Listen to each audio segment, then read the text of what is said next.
Welcome to another episode of Follow the Brand. I am your host, Grant McGaugh, CEO of 5-Star BDM, a 5-star personal branding and business development company. I want to take you on a journey that takes another deep dive into the world of personal branding and business development using compelling personal story, business conversations, and tips to improve your personal brand. By listening to the Follow the Brand podcast series, you will be able to differentiate yourself from the competition and allow you to build trust with prospective clients and employers. You never get a second chance to make a first impression. Make it one that will set you apart, build trust, and reflect who you are. Developing your 5-star personal brand is a great way to demonstrate your skills and knowledge. If you have any questions for me or my guests, please email me at grant.mcgaugh, spelled M-C-G-A-U-G-H, at 5-star BDM, B for brand, D for development, M for masters.com. Now let's begin with our next 5-star episode on Follow the Brand. Today, I would like to share an interview with Deborah Lee Eddie. She's a personal friend of mine, a colleague, and she's very well respected in the healthcare community. She's going to share a few things about her personal story, namely about how she found her calling as a healthcare administrator, also the importance of a personal brand in maintaining your integrity, and how to reinvent yourself, reinvent your brand, as she moved from hospital administrator to executive coach. Now, a little bit more about Deborah Lee Eddie. She has more than a quarter century of being a responsible leader in roles at the facility level, market and system level, and faith-based, nonprofit, public, and academic medical centers. Her background includes experience in both health plans and acute care delivery. She served 8 years at Englewood, Colorado-based Catholic Health Initiatives as one of 5 Senior Vice Presidents of Operations, reporting to the System Chief Operating Officer. Now focused on interim management and consulting, Deborah Lee has served in key leadership roles at several large health systems, including interim executive positions with Sibley Memorial Hospital in Washington, D.C., and Crozer-Chester Medical Center in Philadelphia. Other professional positions included Chief Administrative Officer of the Children's Hospital at Jackson Memorial Health Center in Miami, CEO of Brackenridge Hospital in Austin, Texas, and Vice President of Erlanger Medical Center in Chattanooga, Tennessee. She's a former president of the National Association of Health Services Executives and a past member of the University of Michigan School of Public Health Dean's Advisory Board. She also served as a member of the Board of Overseers and as a national judge for the Malcom Baldridge National Quality Award. She is a fellow in the American College of Healthcare Executives and co-founder of the NAHSE South Florida Chapter, now known as the Florida Chapter, right here in my hometown of Miami, Florida. And she's been recently named as the board-elect, the first board-elect of the National Association of Health Services Executives. Okay, thank you for joining Follow the Brand. This is your host, Grant McGaugh. I want to welcome an esteemed guest today. We have a 25-year veteran in the C-suite. We're talking about a woman, a Black woman who goes back to the 1980s with her career all the way expanding all the way to now and continually to have that role as a C-suite executive. I'm very, very proud to introduce to you today, Miss Deborah Lee Eddie. Hey, Grant, good to be with you. Now, I'm going to help you with your math a little bit, as difficult as that is. For as long as I was there, it was 25 plus, and we won't say how many, okay? From 80s to 2021, yeah, that's longer than either one of us wants to count, okay? So we'll just move on from that. Let's say I was around a long time. I'm going to agree with you, but I'm also going to be very thankful for you because you have been a trailblazer.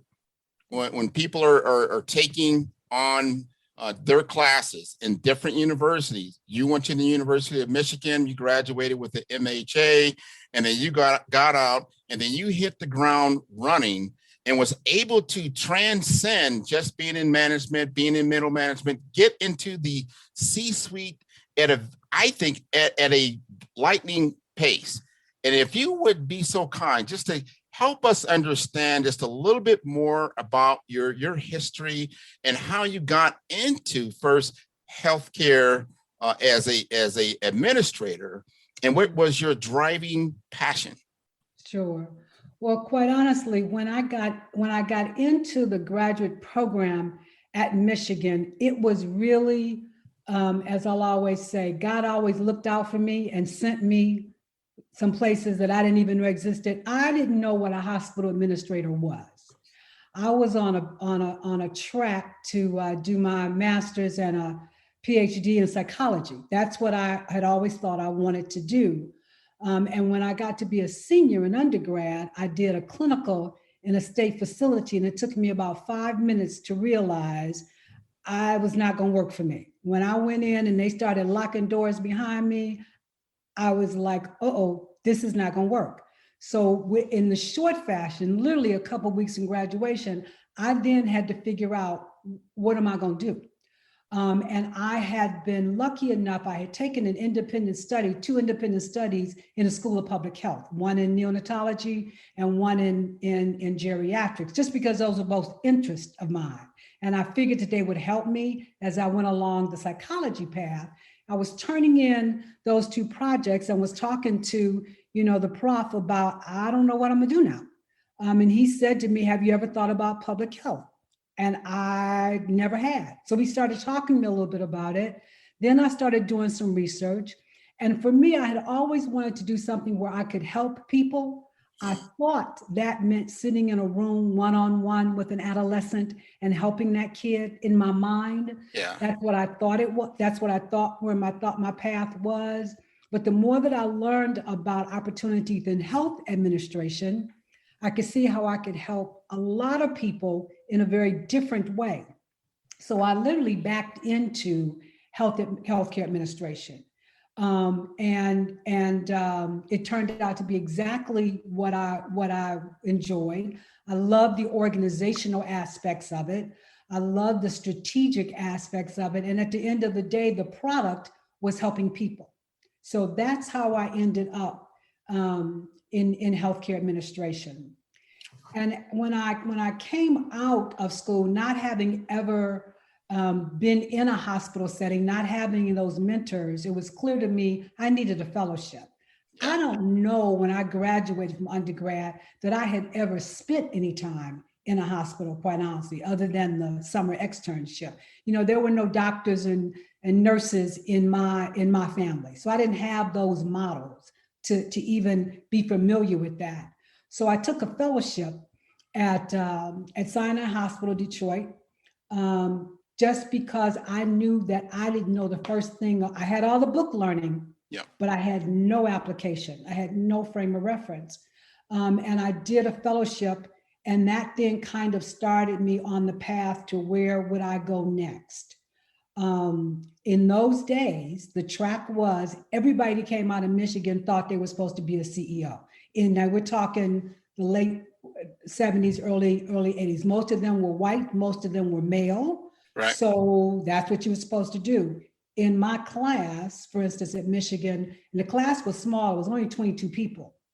There were 3 Blacks. One of them was the daughter of a physician, so she had some understanding. And my classmate, the brother, had already worked, so he had a sense. I just, I was kind of like out there. So it was very much a white male track of you go in, you become an assistant administrator, you become a VP, and then you go on this track. Well, there weren't many of those models around at the time. So as I was doing my fellowship, my preceptor, who was also a Michigan grad, and I talked and I said to him, I need to meet some Black people who are doing this, because I don't know any of those people. As I was saying that to him, I also was reached out to by the Detroit NAHSE chapter. So even as a student, they reached out to us. And so that then created my first set of mentors was some brothers from the Detroit chapter who were Michigan grads, right? Who reached out to us and brought us into the chapter. And one of those was Dr. Nat Wesley. At that time, he was an administrator in a hospital in Detroit. And he said to us, you know, when you all get out, if you need help with anything, writing your resume, whatever it is, call us. Well, that was like the biggest gift that anyone could give, and they meant it. They literally meant it. So that's kind of how I got started in this path. I think it's a wonderful story. And we've known each other now at least 5-6 years, I would say. And we've talked to each other a number of times. And that's the first time I've heard, or maybe I listened to that complete story. Because as our audience, they'll listen into this story and they try to figure out what their next step is. You took the initiative, number one, to seek out an association. And from there, you were able to get that help. And I don't know. I say it two ways. What I did was I took a hand that was offered. Okay. And sometimes people don't do that. Okay. I knew what I didn't know. I knew that I needed that. So I asked for that. But then when the hand was offered, you got to take the hand. There you go. There you go. So those are the principles I wanted to bring out. And that is one of, especially as of today, and probably was even a little bit before, that you have a couple of accolades when we talk about the National Association of Health Services Executives. Number one, you were the second woman to serve as president of the National Association. And then here it is in 2021, you'll be the first elected board elect president. Exactly. Right? Exactly. Correct? Yeah. Congratulations. Thank you. Thank you. It's been an honor to serve NAHSE all these years, because NAHSE has served me. I recognize that, like I said, if Nat and Paul Mullins and Howard Jessamy at that time, who all happened to be in Detroit, happened to be in the Detroit chapter, had not made themselves available to me as a student who knew nothing, and others, and they did it hundreds of times over, I know that my career would have taken a different trajectory. I just know that. So it's an organization that I'm proud to serve and happy to be back involved with in a more active fashion. Yeah. Oh, we're glad to have you. Thank you. For certain. We look forward to this new chapter within NAHSE. And listening to your story and knowing your background, I mean, you've had COO roles, CAO roles, CEO roles over your career. And I want to hear from you. How do you define your personal brand, and how has it helped you to propel your career? Right. Well, I will be very honest with you. When I was on that track up to being COO, CEO in those early days, as we say, I didn't know anything about branding.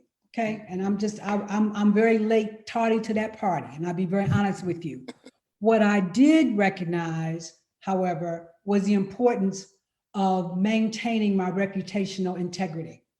So I knew very early on, first of all, you know, I was female. I was the youngest kid in the room, usually, or starting out. I was usually the only woman that wasn't a nurse. And in most cases, I was the only Black. Right. So it was real clear to me that when I walked in the room, everybody would see me and I couldn't hide. So that meant that I was always going to be on blast, whether I chose to be or not. And so standing for something and being real protective of my reputation and credibility has always been clear to me. And for me, coming up in that first set of jobs as an assistant, as an assistant administrator and then as a vice president, it was about being able to deliver results. So over my career, even as I moved across the country, moved up in positions and different, I think what my reputation said was, I delivered the results. She can be depended on to do what she says she's going to do. I always invested in my teams. And so I always had great teams, and I empowered people to do stuff that I couldn't do. So I think that was the elements of my brand, whether we, said it that way or not. Exactly, because it's not defined. Even in today, in 2021, what is personal branding? You are projecting a brand, no matter who our audience is. You're constantly, it's your character that's put forth and how people see you. Right. Being intentional about it is coin the word personal branding, to be more intentional about it. Right. And that leads to where I truly believe when you get into high performing executives, that they're very conscious, number one, of their character, of how they're looked upon, their personal image. What does that look like? Am I carrying, the image forward of what an executive is and should be? Right. All right. And that leads me to another question of mine, because I know you have this, because I can see that you probably got a cape right there in the corner right there. It's like, what is your superpower? We want to know. Well, I'm gonna go back. I'm gonna go back for the audience, because I think it's important. If I can just go back for a minute to say, while I didn't understand the importance of personal branding then, I would tell people that are in this workplace now, you absolutely positively have to understand it. You have to hone it, and you have to be real clear about it. And that's one of the things that I've learned from my friend Grant along the way as well. And so, and now especially in my own business, when I am selling myself, not looking for a job, but selling, my service, I have to be able to very quickly and very succinctly present that elevator speech, if you will, so that folks know what are they buying. So as I've now moved into what I call the third act of my career, one was being employed and being a CEO, COO, EVP, several times over, working for other folk. When I went into my own business and I started in the interim management space, I kind of developed a brand, kind of as a go-to. And now as I go into this executive coaching space, which is already very, very crowded, okay? It's super, super crowded with a lot of big companies and a lot of folk who don't look like me. So I have to be real clear when I get someone's attention, and I'm saying at this point and going into my next stage, my next chapter, is what I do is I partner with leaders to turn perceived challenge into opportunities and to help them pursue their passions so they can enjoy success that's sustainable. Understood. To be real clear. No, that you framed that very, very, very, very well. And I loved how you just kind of put in the value of personal branding and where it is today. And that is great. And I think you've done a wonderful job of doing that. And audience is still wanting to know, because I know everyone has something that they do that is just better than that the average person does, whether that's communications. This is how you do things that propels you. And as you looked and reflect upon that, have you thought about that? Like, what is my superpower? What is it that I'm doing that seems to be heads and tails above the average person? Right. Well, I don't know that I would say that I do it better than anyone else, but clearly I am really, really confident that I am super at getting people to tune into, and to turn up their own greatness. And I've been able to do that when I was a director over managers, when I became an assistant administrator, over directors. That ability to help the other person see inside and then turn that up and turn it outward is something that I've always been able to do. And it's exactly what I'm able to do now at a different level when I'm working with heads of corporations and CEOs around that whole executive coaching piece. Because we've all got greatness in us. Correct. And when you're able to help someone else see that in themselves, it's an incredibly rewarding thing. And it means that they're now doing what it is that they want to do the way they want to do it. I think what you just said there, first of all, you have great insight. And if you have the power to instill confidence into someone to expand beyond their comfort level, and to push and really unfold their capabilities, that's a wonderful attribute. Thanks. Yeah. I'm just sure that there is along your road, there are people that touch their lives. And because of that, they are much better off, today than they were before they met you. Well, I think at the end of the day, if each of us can go back and say that we were able to do that in someone's life, yep. there's no greater gift. Yep. Yeah. No, yeah. That's wonderful. So let's get some advice from you then. Sure. What advice would you give someone wanting to pursue a career like yours? And your career is different. It's a windy road, right? You started out, you got into healthcare management, you did that for a number of years, and then you switched gears and became more of an entrepreneur. And you've been doing that for now a decade. Right. And to in this world, I mean, you're going back to there was a big downturn with the 09, 010, and you said, you know what, this is what I'm going to do. And you still held, fantastic positions, and you did great work during this last decade. So if you could expound upon that, I'd appreciate it. Sure.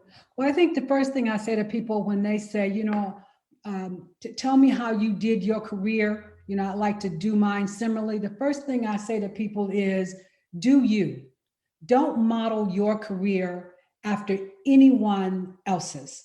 Mm-hmm. Take bits and pieces that from people that you admire, that resonate with you, but follow your own path. That's certainly what I did. And that path, like you say, it was windy. There were some jagged places. There was sometimes there were some holes in it, but it was my path. The next thing I say is no matter what career path you take, be really, really good. Even be expert in something or some things in your particular industry. Everybody wants to be a generalist. Everybody wants to be a big thinker. That's all good. But at the end of the day, people hire you for what you can do, not what you think.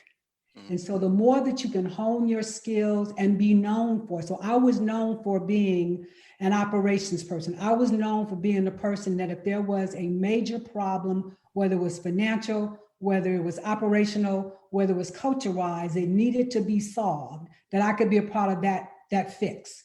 So be really good at something and something within your field. The next thing I say is in terms of that career, invest in your network. And I'm talking not being fixated with how many followers you got on social media, because those are followers. Those are not people that you're giving to, and those people are not giving to you. For me, true networking follows the laws of sowing and reaping, which means that when you generously give to others and pour out of yourself, you generously get back. And that comes back to you a lot of times without you even having to ask for it. So make sure that you're developing and investing in those relationships in that network. For me, the big thing was the ability to take risk, to be willing to take risk. That's why I moved 5 times in my career, because and for a lot of people that wouldn't work. So I don't have a 35-year retirement coming from any one place because I worked for 6 different companies. But for me, the next best job was someplace else So that meant that I had to pick up, leave, relocate, figure it out, and kind of start again. That may not be for everybody, but there are always risks that can be taken so you can expand your opportunities. You got to be willing to take risk.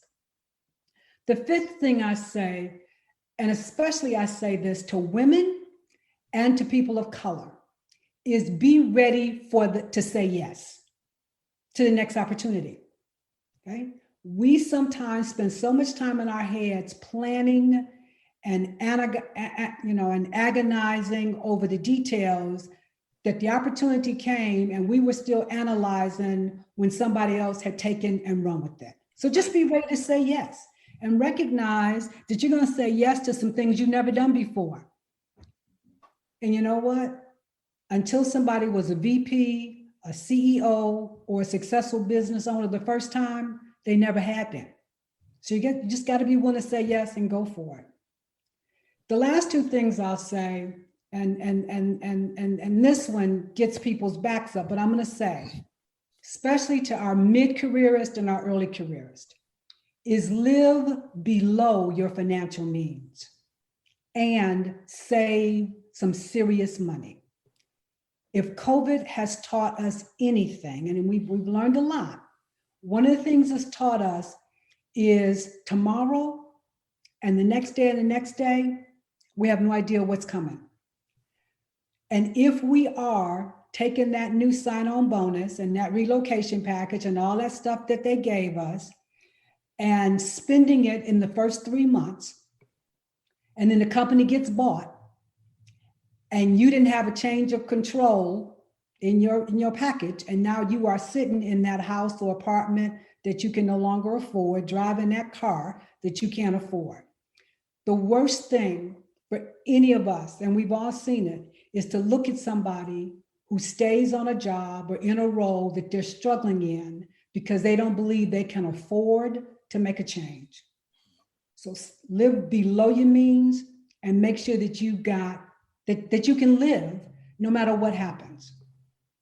The last advice. And the last piece of advice, you ask somebody to give advice. They got go right ahead.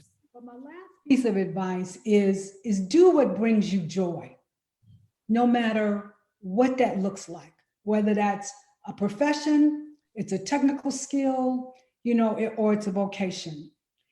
But you got to lean into your passion and be willing to follow that passion, no matter what direction it takes you in, even when that direction is different than your peers, than what your classmates are doing, or even what your friends think you should be doing. If you can't find some joy in it, it's not going to sustain you, and there's not enough money to make you happy. So that would be my top 7. Those are excellent points of advice for our audience to take to heart from a true survivor who's been down some paths that you may be going down right now. Yeah. And I know my audience. I looked into myself and I asked, who are my biggest influences? Mm-hmm. Your influences could be, people that could be your relatives, it could be your friends, mm-hmm. It could be your peers, it could be some certain people that you work for, right? Or just character. I've heard people say that, hey, I've got characters that were on television that were a role model for me, even though they were a fictional character. I wanted to model my life toward being like that. So in your life. Sure. Yeah. So for me, first and foremost, biggest influencer in my life is the life and example of Jesus Christ. Thank you. I'm far from the best person in the world, but I'm striving towards that example of the ability to love, forgiveness, and faithfulness. And for me, that's more than an influence. That's an imprint on my life. Right. This episode is brought to you by 5-Star BDM. 5-Star BDM is a professional consulting and advisory group keenly focused on business development services for small to mid-sized businesses and entrepreneurs. Although every business is unique, they often share challenges that can be addressed through smart branding. Services include process improvement and operations, digital strategy and transformation, business intelligence, digital marketing, and personal branding. Our 5-star business and personal branding company has helped a number of professionals and organizations to optimize and grow. The result is more business, more opportunities, better reach, positive outcomes. Please visit www.5starbdm.com to learn more and view all the episodes of Follow the Brand.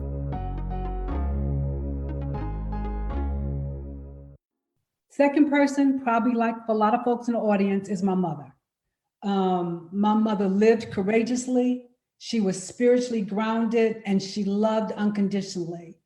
The biggest gift that she gave to all of us was that she believed we could do whatever we believed we could do.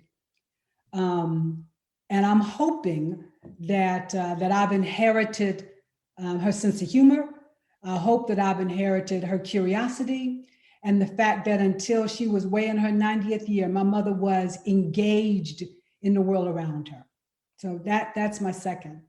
And my third influencer it came into my life sometime mid-career, and it's a woman who has now become a decades-long friend of mine.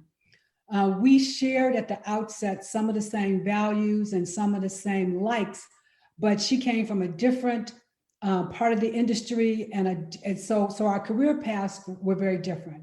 But what I've learned from her and what's impressed me most, and she rose to the heights in corporate America up a different path too. But what I get from her is she is incredibly gracious. She is an incredible strategic thinker, and she yields quiet power. So those would kind of be my three.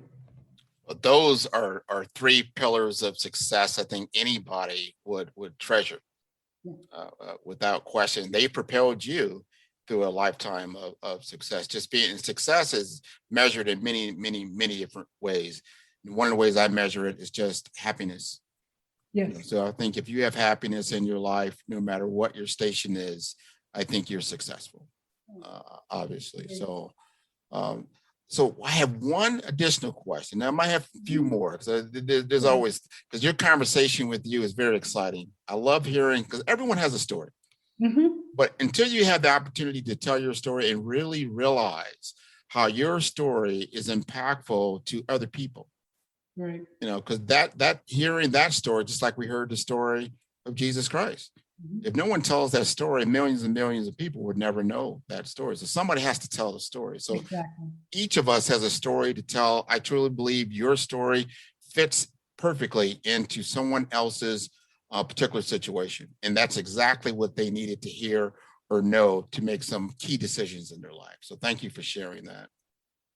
So tell me a little bit something about you, or something that is very interesting that people don't know. Well, I am very much a people person. I'm a natural connector, and I'm a person who can work a room. And most people that know me know that. At the same time, now, Grant, I'm far from an introvert, but I'm most at ease one-on-one, or simply keeping my own company. As much as I've been favored to be able to be upfront and all of that, I could go the rest of my life and never have to stand in front of a podium again, or never have to be center stage. So it's one of those things that I have learned to turn the wattage up when I have to. It was required in the roles that I've led, but in truth, that's not necessarily who I am. And so I enjoy not having to do that at this point. Yeah, very much. So now I get to ask my own question that I want to ask of my, because as I got through this and we looked at my agenda and I said, what I really was intrigued by is just your business, DLE. And I figure that stands for Deborah Lee Eddie. right. Yep. And that Yep. you made that leap, and for 10 years you've been doing this, right? Mhm. And looking at your resume, it looks like, yeah, you went in and did some system management, for certain institutions over a period of months, doing some project work and that type of thing. But you're Right. really into this executive coaching. If you could help us understand and kind of frame what you're doing now, I would appreciate it. Sure. So when I went into my own business back in 2010, and this may be helpful for people too. I was working for an organization that hit that 2009 financial wall and did a massive restructuring, right? So for all the accolades I had gotten and being a senior VP over a region and all of that, the reality was I was out of work. Me and some other folk too, but that was it. And so I tried for some time to fit myself into another similar type organization. And it was a struggle. I couldn't find the right thing. It was going to mean I was going to have to move again. That would have been the 6th time I would have had to move. I wasn't ready to move again, all of that. So I just, and I talked to people in my network about, so what am I doing wrong? What do I need to do differently? All of that. And somebody said to me, have you thought about doing some interim work? Because the rep that I had at that time, as I was looking for jobs, was that I had been so quote, and these are code words, okay? I had been so highly placed, code word, that you would never be happy in just a CEO role. Now I know that sounds absolutely ludicrous, which is why I say it was code, okay? But that's what I got, because I was over a region and I had 5 or 6 states and blah, blah, blah. And the fact that I wanted to just go back and run a medium-sized system, I couldn't sell that to anybody. So somebody said to me, you know what, Deborah, you're gonna have to change your profile. You've been out there so long at this big level, if that's not what you're looking for, you gotta figure out a way to change that profile. Have you thought about doing some consulting work? Had never thought about it. So I then pared down my resume, all right, de-emphasized some of the things, if you will, so that I could get somebody to talk to me about going in and doing interim work. And I said, I will do whatever job in the hospital that you need to have done. So the first interim role I took, now I'd gone from this quote, highly placed role to being a COO in a very small hospital for 4 or 5 months, because they were looking for a CEO and they needed somebody to hold the ship together for them. But what that did for me was it got me back close to the patient. It got this halo off of my head, right? And it showed that, guess what? Yeah, I still knew how to run a hospital. Nice. I've been running multiples of them, okay? So sometimes you have to be willing to hear what your network is saying to you. You have to think about, how do I change the brand, if you will? Yes. In my case, I had to dial it back. But that gave me the opportunity to reformat or, reinvent myself in another way. Because it was clear to me, once I did that first one, that I kind of enjoyed being that contractor. It said to me, you know what, if I don't like this, it's only going to be 4 or 5 months at the worst, right? How bad can this be, right? And so I then parlayed that into about a 10-year career of doing interim management all over the country, from single hospitals to multi-hospital systems, all of that. Again, because I was able to demonstrate that I would solve the problem, right. I could navigate culture, and I could create a path forward for the person that was coming in. And for me, I made it real clear to my clients, I am not your permanent person. Let's be real clear. Interim, I'm good. It has a beginning, it has an end. It was never as short as they said, but that's okay. But that gave me a sense of both urgency and authority over my career, because I knew I had a limited time to get it done. And I knew at the end of the day, I was going back home. Okay. So that was then, and then, but what I also realized from having been in so many places, so many organizations, not only in my own career, but in this work, it was so clear to me that there were so many leaders that were coming into organizations that were highly recruited, spent a lot of money getting them, and they would get into the organization and they wouldn't last, or they weren't thriving. Right. I also met a lot of people, especially when I was doing my interim work, that were just looking to get out. They were just waiting to get out because they were not fulfilled in what they were doing. So it came real clear to me, something's missing here. These people are smart. You know, they paid a lot of money to recruit them. Why isn't this working for people?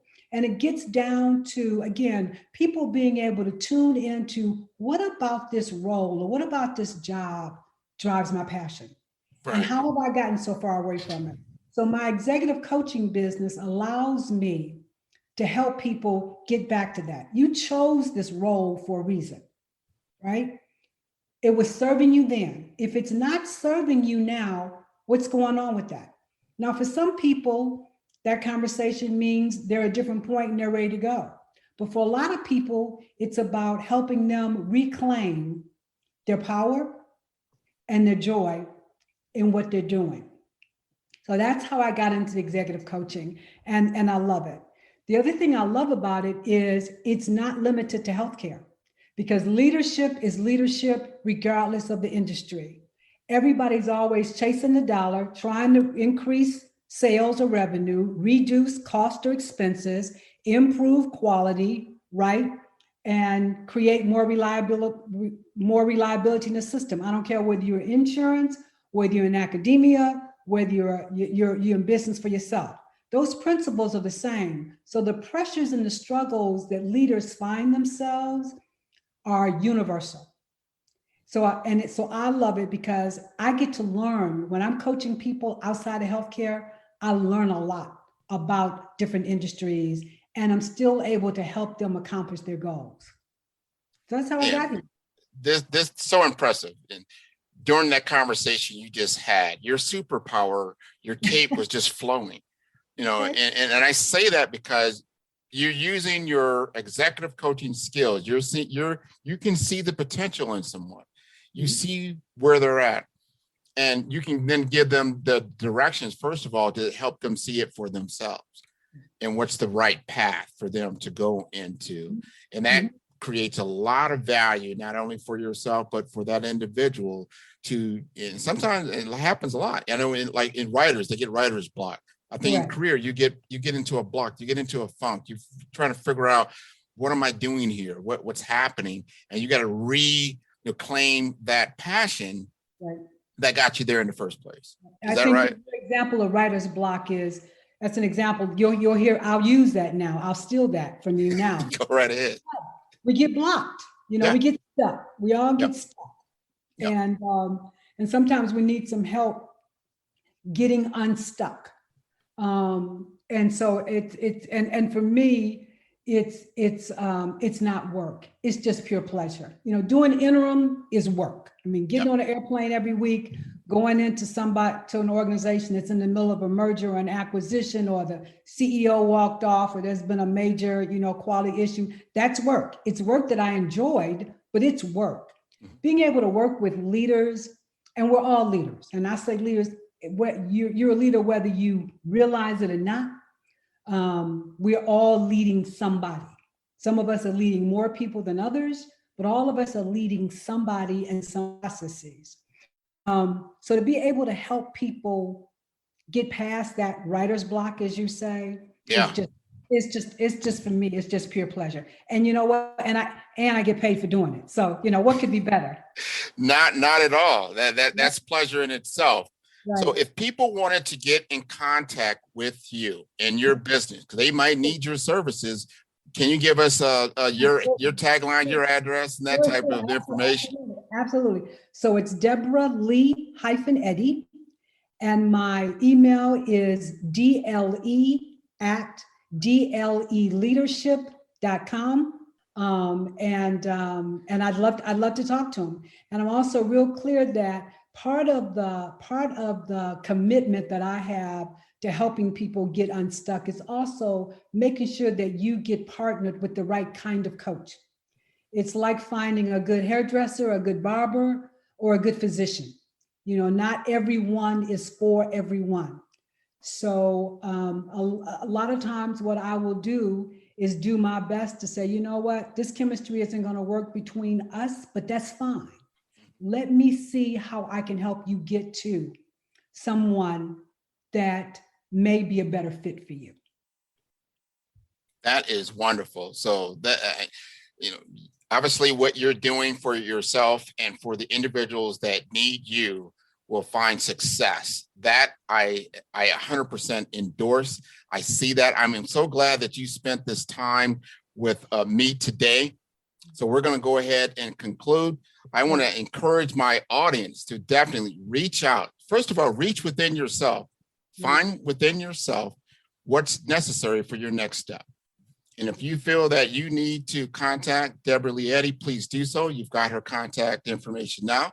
And for us, this is I think our third or fourth show on Follow the Brand.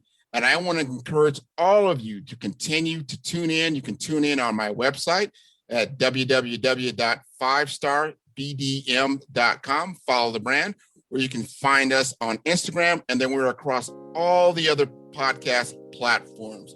So from both of us, thank you very much for tuning in and hope we'll see you next week. Thank you. Thank you, Grant. Thank you so much.